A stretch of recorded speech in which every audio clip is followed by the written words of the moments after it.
All right, welcome back.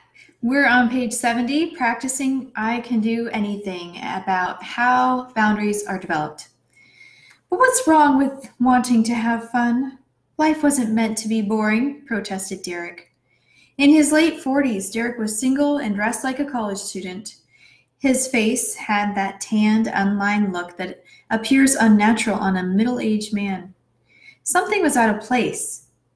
Derek was talking to a friend about the profile he just completed on a dating site and how he didn't want to date women in his own age range. "They're just not my speed," he said. "I'm high energy. I like late nights and doing crazy stuff just for fun. Keeps me going, you know?" Derek's style described someone still stuck in the second stage of separation and individuation, practicing. During this period, which usually lasts from age 10 months to 18 months and then returns later, babies learn to walk and begin to use words. The difference between hatching and practicing is radical.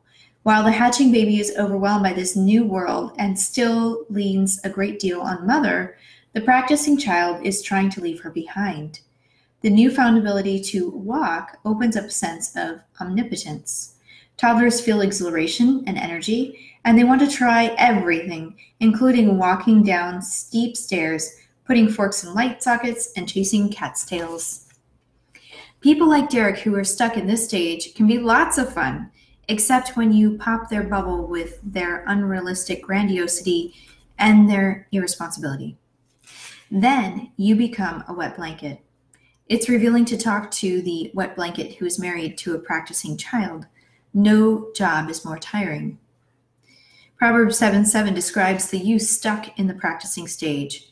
"I saw among the simple, I noticed among young men, a youth who had no sense."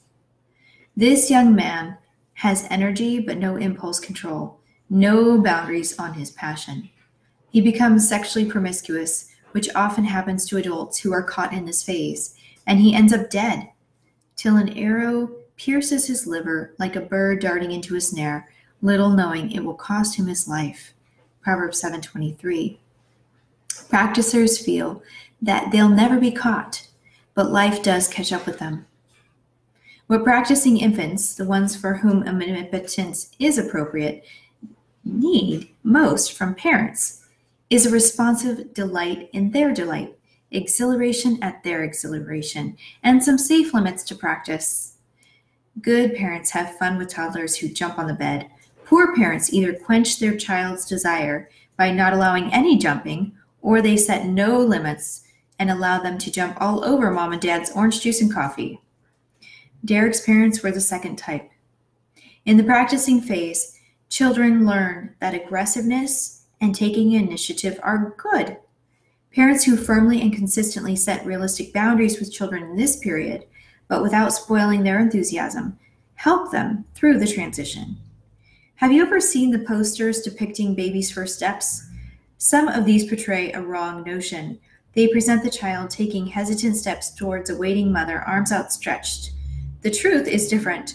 Both mothers report, "I watched my baby's first steps from behind." The practicing toddler moves from safety and warmth to excitement and discovery.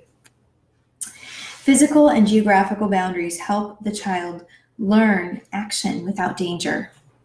The practicing phase provides the child with the energy and drive to make the final step toward becoming an individual, but energetic exhilaration can't last forever. Cars can't always run at full speed. Sprinters can't keep up the pace for miles, and practicing children must give way to the next phase, which is rapprochement. Rapprochement is "I can't do everything."